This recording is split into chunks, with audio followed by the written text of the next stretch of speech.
I think they're already Oh, that's the level. Got it. Great. It's for the class.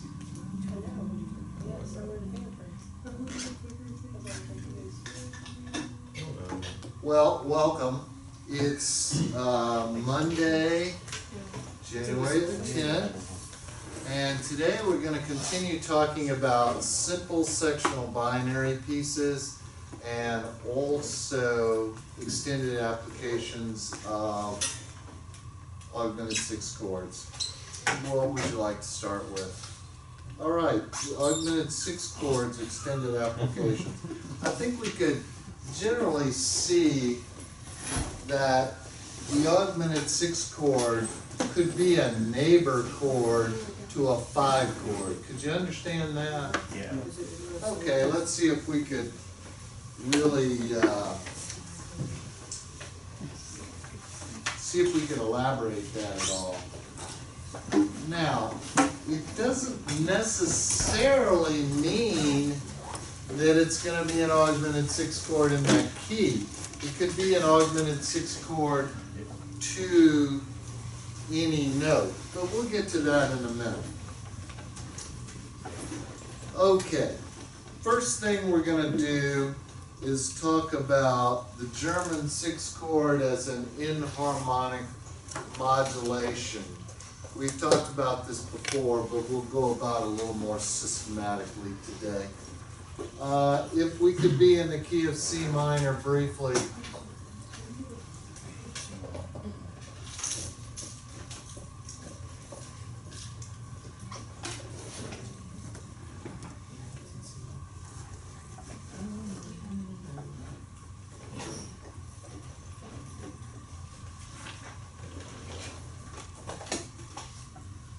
Okay, let's take this progression. Well, I'll write it out and then you determine what it is.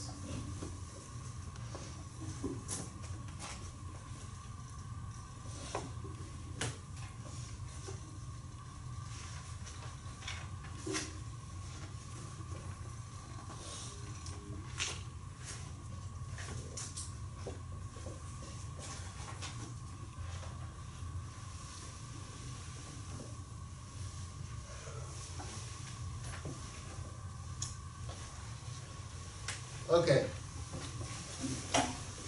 make note of your, can everybody see that? So let's determine what the first chord is. It's one chord. Okay, now the second chord,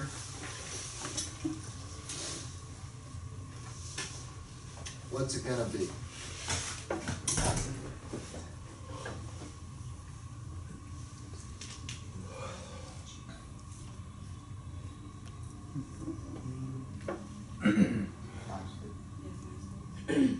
Yeah, but let's be a little more specific in that it's a minor 5/6, and that's different, right?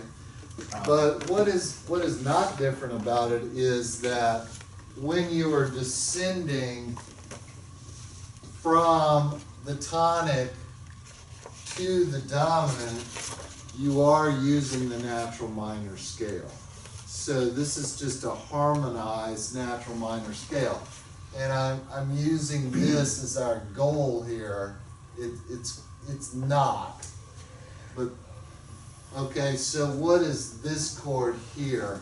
Now, yes, granted, this would be what on the downbeat, on the beat.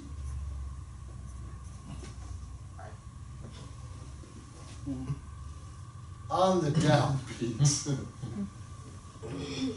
On the downbeat, what is the chord? 6, 7. Okay, now, in a way, this is also kind of acting like a 7/6 suspension to what chord is that now? What is this chord now? now the chord is what? With the F sharp on beat 2, what now is the chord? German 6. It is German 6th. Do we understand that? Okay, if we're in the key of C minor, which we are, we spell the German 6th chord using, in the key of C minor, A flat, C, E flat, F sharp. That's a German 6th chord. What does it do? It resolves to 5 through the 1-6-4 chord. It must go to the 1-6-4 chord before it goes directly to 5, so that we don't have this situation here. Okay, so there's the 5 chord. So the German 6 chord traditionally is going to go through that chord. This is all things that we learned when we were younger, right? Mm-hmm. Okay. Okay. How many, are we mainly 20 years old or 19? How many 20-year-olds? How many 19-year-olds? How many others? Or are you 21? How about you? 23.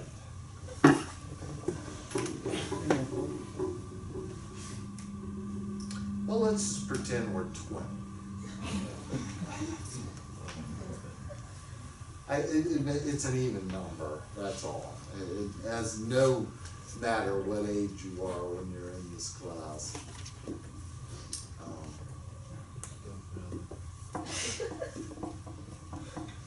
There's failure at all ages. That potential is always there. But no, I forgot my point.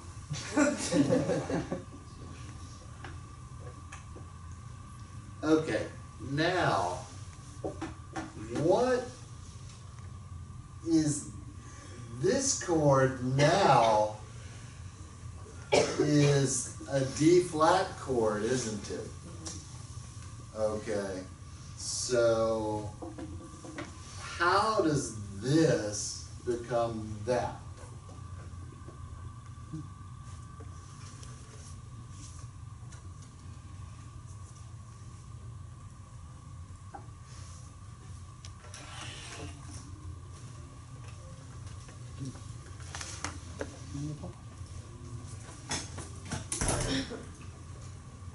How does the German 6 chord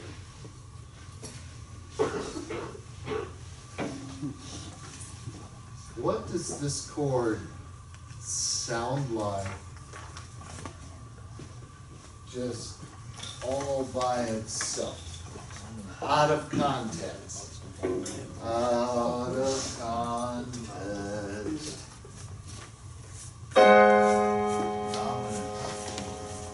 Did we all say dominant 7th chord? Yes. Okay.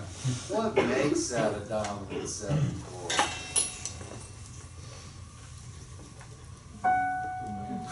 The 7th?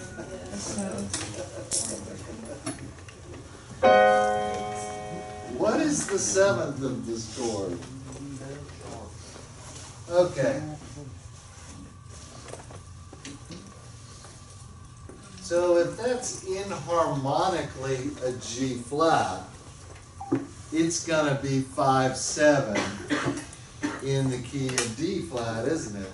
So our G6 becomes 5/7 in the key of D flat. Okay?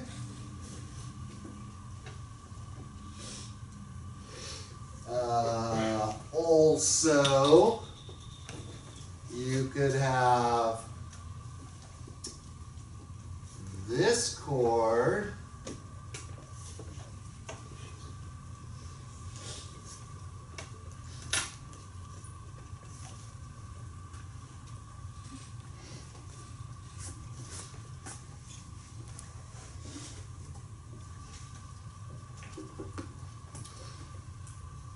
become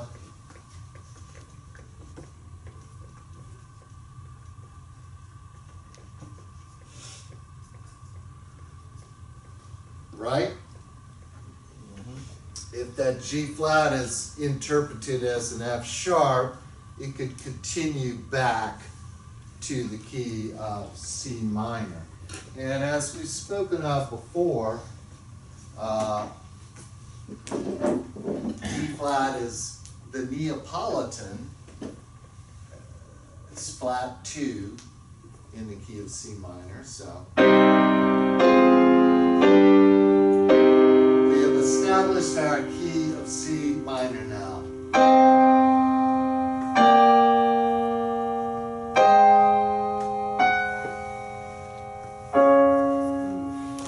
Okay, it's a little exciting, but that's what it is. So now we're in the key of D flat.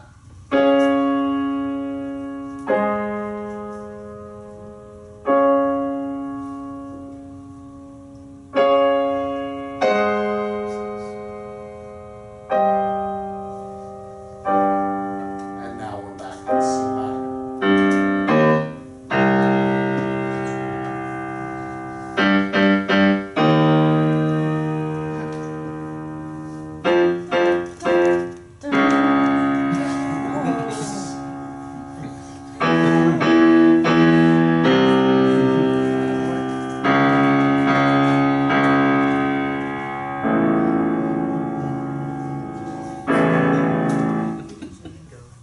Did anyone understand our previous lecture? Shall we try it again? This is inharmonically spelling the German 6 chord to become 5/7 in the key of the Neapolitan. Did that sum it up for you? Okay. Now, what did we need to know that? What the key of the Neapolitan is? Flat 2. Flat 2. What is inharmonically spelled chord mean? Reinterpret the chromaticism F sharp as a G flat. Okay? Any questions?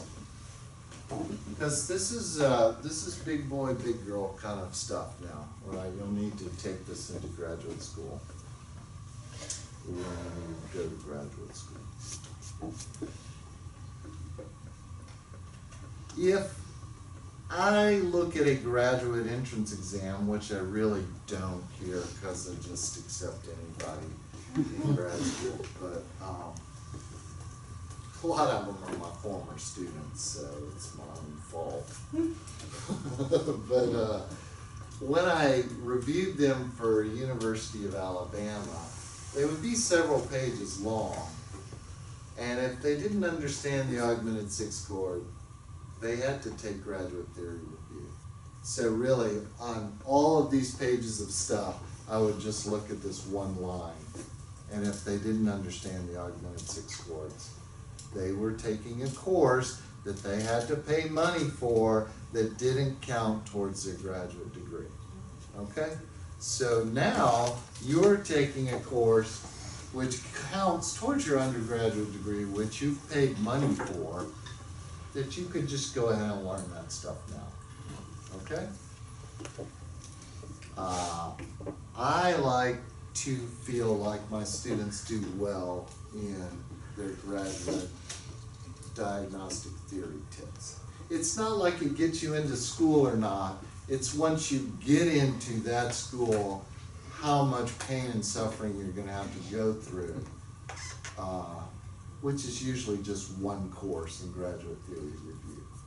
And if you do have to take it, you probably need to take it. And graduate theory courses can be kind of difficult in the analysis stage. All right, next part of the augmented 6 chord lecture is Interpreting a German 6 chord as 5/7 allows modulations up a semitone. Did we understand that? Okay? We modulated up a semitone from C to D flat. Interpreting 5/7 as a German 6 chord allows modulation down the semitone. Do we understand that? Okay, that's what we just discussed. Now, secondary augmented 6 chords. Now we understand the concept of a secondary dominant and a secondary 7th chord, and we really don't think of things as secondary augmented 6 chords very often. Okay, it's pretty specific. So, in this specificity, let us evolve our sequence of events into one that would include a secondary augmented 6 chord. For that, we're going to be erasing what is currently on the board.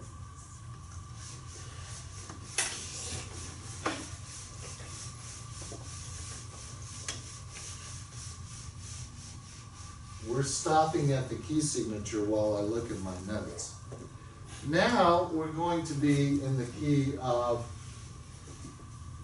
C. Okay. So this is not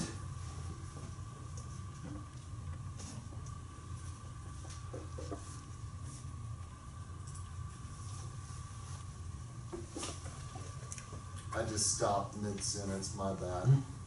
I do that all the time, I know.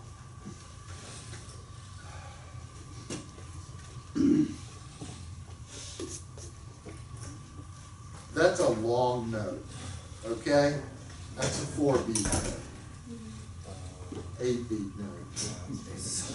Why? Okay? Now, then we'll have this note.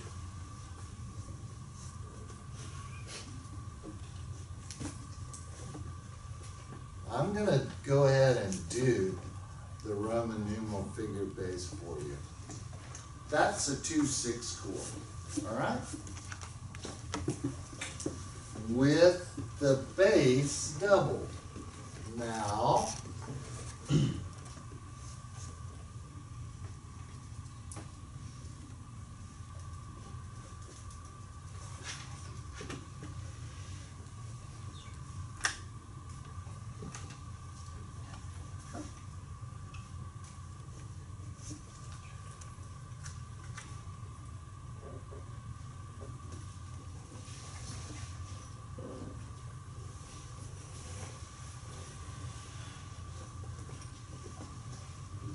okay, we have our cadenceal 6/4 chord going 5/7, yes? Yes. And then going to 1. Let's hear this so we can understand how familiar that this might sound to us.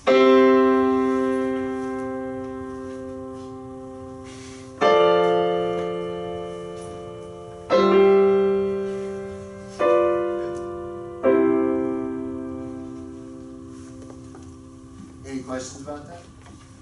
Now,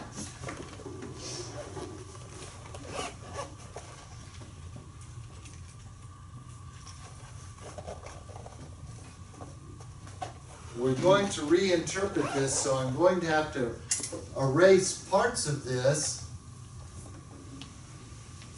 And now this is going to be a dotted whole note. Okay? We're going to insert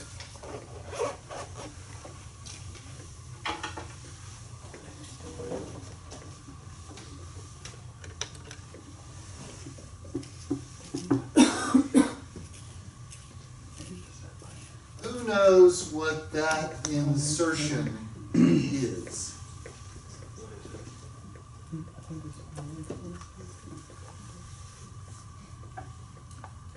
What is that chord, in other words?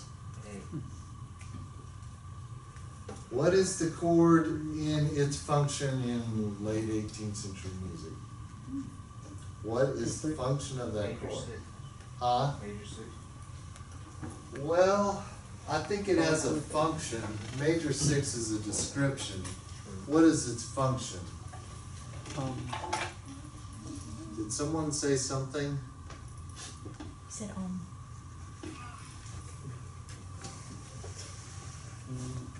Five of two. Yes. Yeah. Okay. So here's 5 of 2, and then it's in the 4-2 position, which would lead to that 2-6 chord, right? So let's listen to that. But let's add something else. That would be fun. Let's turn this into halvesies.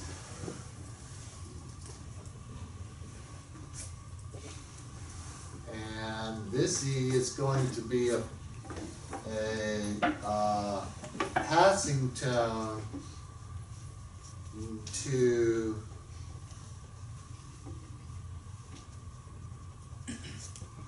this chord,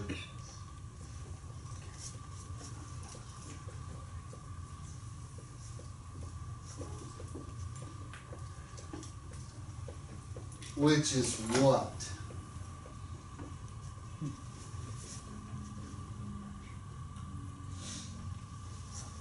What is this chord? This is a passing tone. What is this chord? 5, 6, 5, 5. Yes.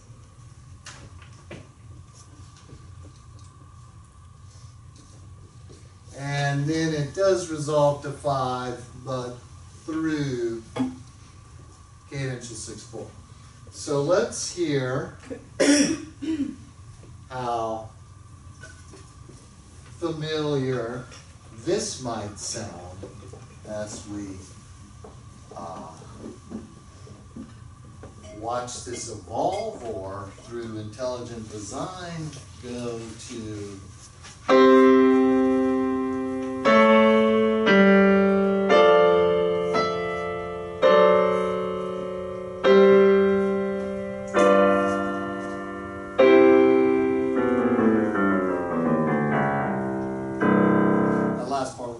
scale. Did that sound familiar? I'll try it again. Try it again.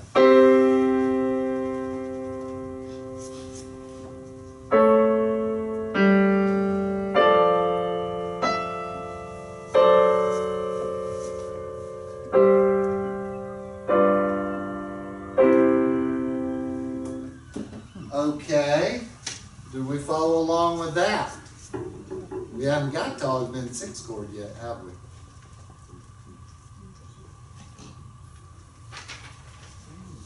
Which in turn may become, okay, we're going to have to, this is still going to be this chord.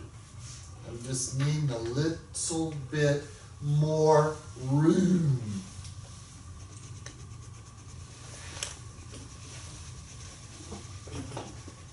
Okay, we're still doing the same chord. Now,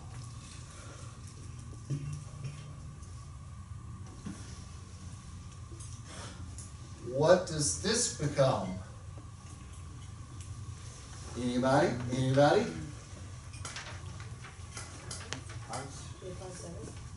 Close. Sorry, 5, 6, 5. Excellent. Continuing on.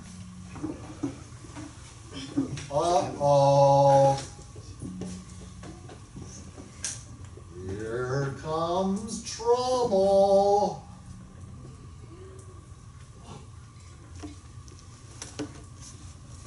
Oh, I got double stemmed there. I'm so sorry. Hey! Look how exciting this is.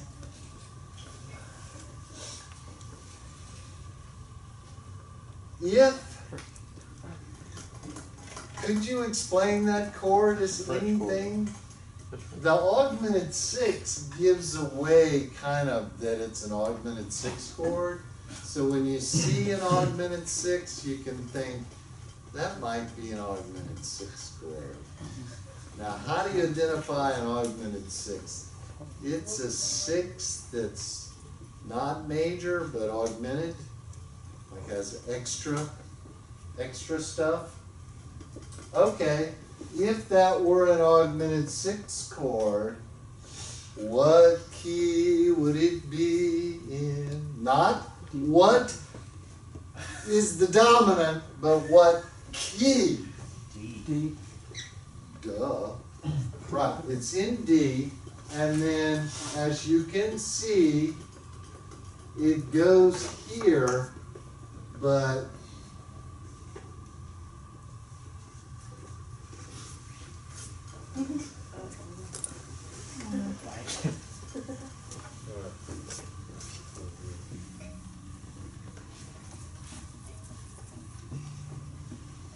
better look at my paper.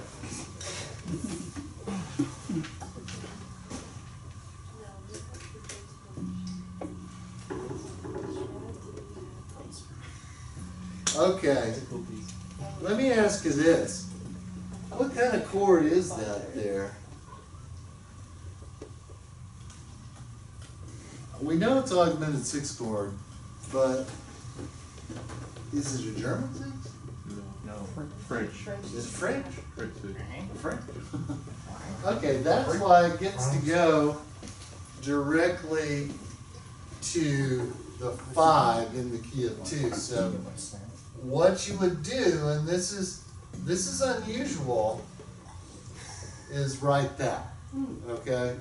We don't really do this very often, but what do you want out of your Roman numerals is that it be an analysis, that it tell you something about the function of the chord other than what the root is. Okay, so we need to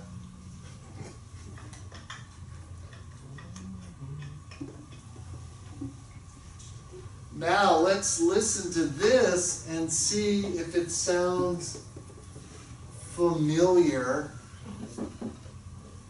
Ta-da-da-da.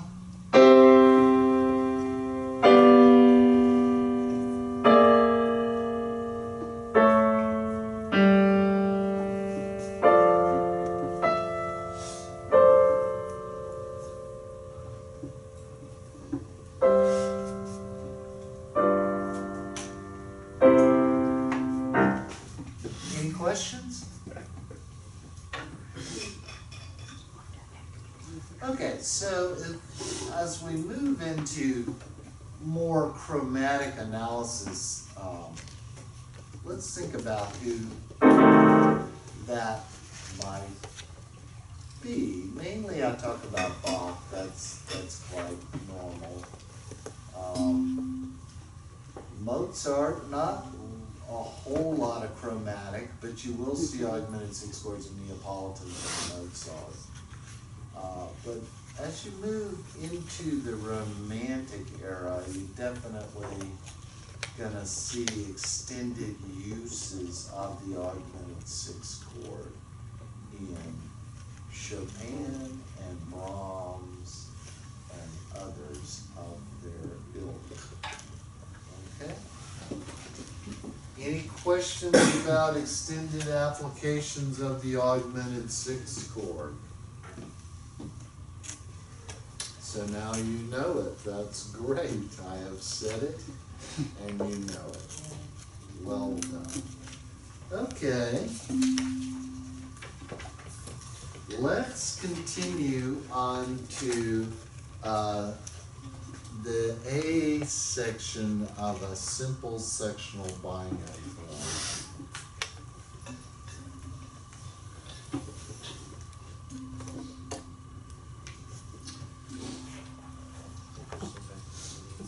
We seem to be missing one person today. Drum roll, please.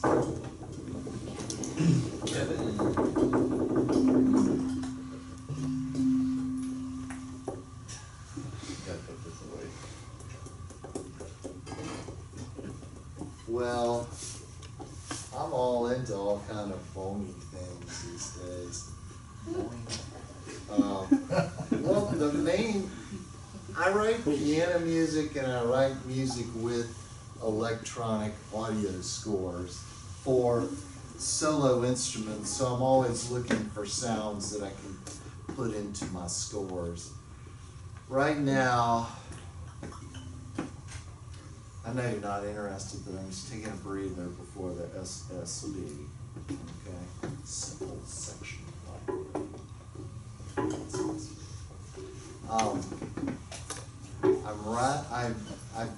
revising a piece for 5 trumpets and electronic score. I call it fixed audio. Comes out of speakers. Revising that because the trumpeters can't find a beat. My thought is use a conductor, but they want something with a little more beaty in it.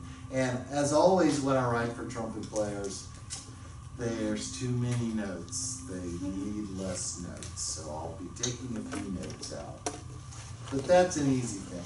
Also writing a piece for 6 trumpets and another piece for trumpet and fixed audio about the apocalypse.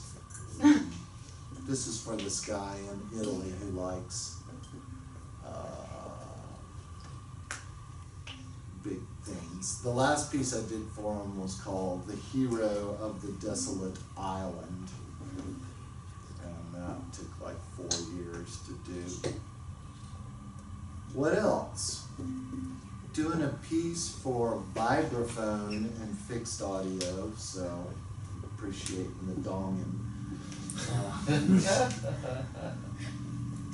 What else? A piece for soprano and piano on the theme of global warming. Now, I'm not really a political composer, but once I started looking into the whole global warming thing, it really piqued my interest. And a week from tomorrow, I believe, at the IMAX downtown is the video about the underwater forest that's like 60 miles off the coast of Alabama.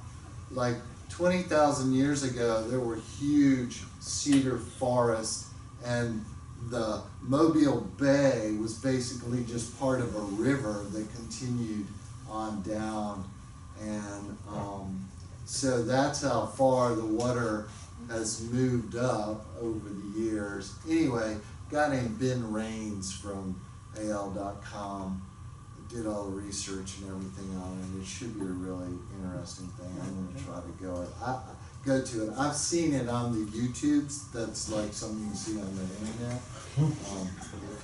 If you have a modem.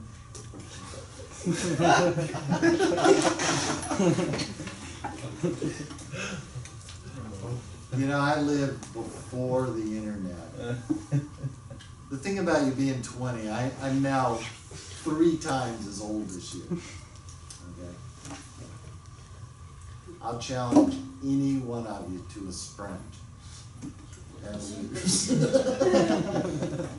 And probably pull up with a hand. I played soccer into my 50s, but at some point, I couldn't even reach the other players to foul them. It was really demoralizing not to be able to just catch up with them enough to grab their jersey. So I was a kicking coach for many years, and I taught the in-step drive, which is really a particular thing. That when y'all probably all watch Premier League soccer every Saturday and Sunday morning. Yeah. But a really well-struck ball doesn't rotate. It just floats through the air with incredible impact. And that's what the in-step drive does. I'm not really as good as those guys. Okay, let's do a simple sectional binary in the key of C. We'll just do the first 8 bars, and we're going to make we can make variations on it a little bit. So we're going to be doing these for homework, so get used to the idea that you're going to be writing 16 and 20 measure original binary pieces, okay? We do this every year, and some years are better than others. Into voices. So, first thing we're going to do is establish the A section. 4, 5, 6, 7, 8. This is the A section, and it should have 1, 2, 3, 4 measure phrases. So here's our first cadence, here's our second cadence. This cadence here, so in simple sectional binary, we have 2 parts. That's why it's called binary. And this is the A part, and this is the B part. Okay, each of them repeat. And the key here is they both end in the original key. I didn't get a dot on me because that would send me into OCD overdrive. Yes, many of us have obsessive compulsive disorders. I understand that. You? Volunteering? Oh, I do. I was just going to ask a question. All right then. Does it matter what those cadences are? In a way, it does. This cadence here is always going to be a path. Okay? That one's always going to be a path. It's the A section? Yes. Yes, this is only the A section. This first could be a pack, but more likely an IAC, a half, or a deceptive. The reason we don't necessarily, you could have a pack there, but you want something that's going to continue. And when you have deception or a half cadence, there's an implication that things are going to move on. This has to be a pack in the original key here because in simple sectional binary, there are 2 equal sections that are complete in and of themselves because they go from the tonic to the tonic. They don't stop in between. Okay, so I'm not going to write anything too difficult. Now, we're used to doing 4-part harmony, and that has a harmonic rhythm of by the beat. Now, when you're in actual instrumentally elaborated music, the harmonic rhythm does not need to be by the beat. It could be by the measure or something like that. So in this first measure,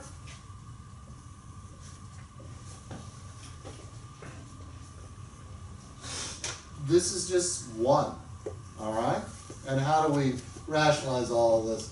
This is the 1 chord, this is the passing chord, this is the 1/6 chord, this is a something that we don't know yet, but probably a passing tone.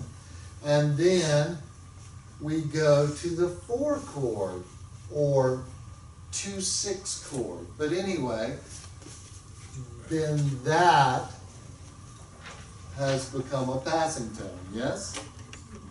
Okay? Now,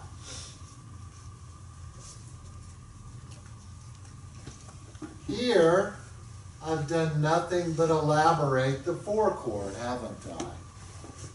Or have not I? And then I have 5. So it's 1, 1, 6, 4 to 5 to the 4/2 position of the 5 chord.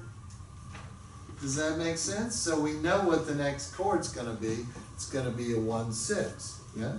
Yeah? Yeah?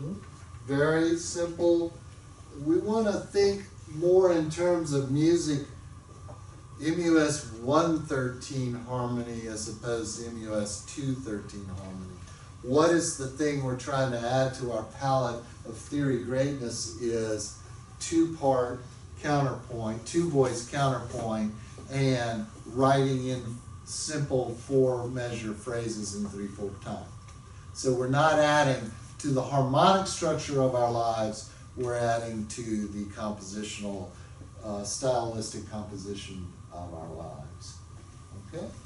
A good musician should be able to write in all the major style groups. For fun, maybe not profit, but definitely fun. Da. So there's my 1/6 chord. Now, if I were thinking traditional four-part harmony, that looks like voice exchange to me. You know what I'm saying? So what I'm going to do is make that sort of an elaborated voice exchange. And now we come to the moment of truth. The half cadence. And this is going to be the most super fun thing that you've ever experienced. That's right, an open fifth. You don't want to drive around with an open fifth in the car.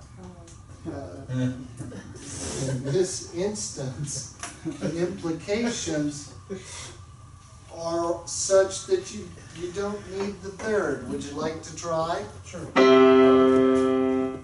See, that was 4-part. Now we're going to go to 2-part.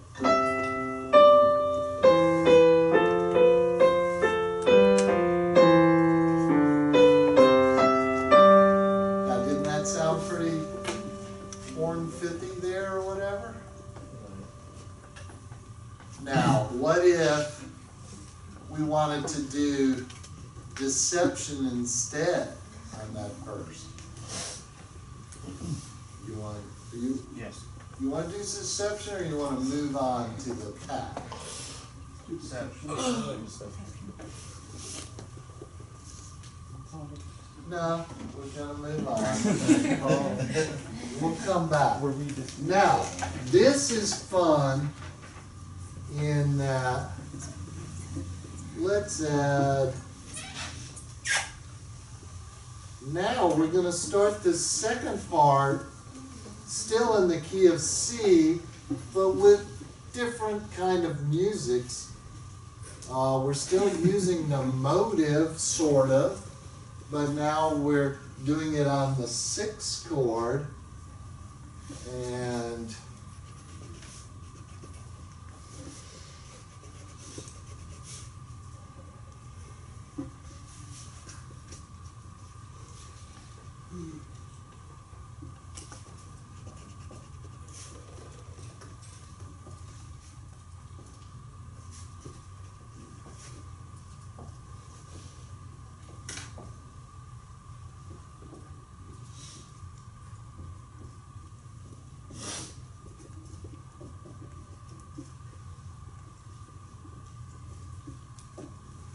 okay.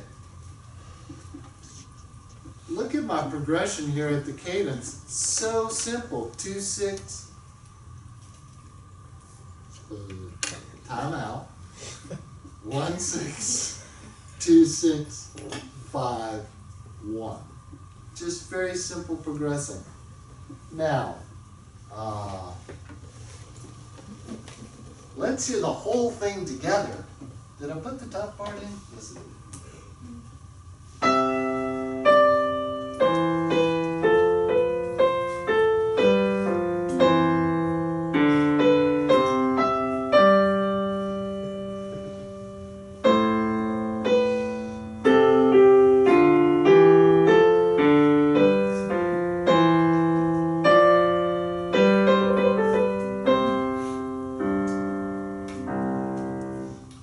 Okay?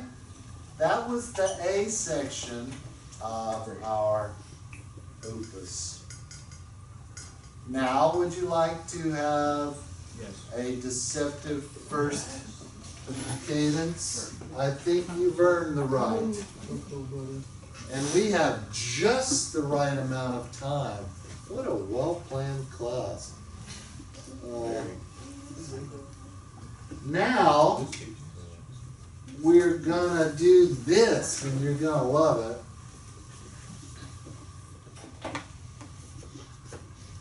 Oops, not gonna do that. Not gonna love that.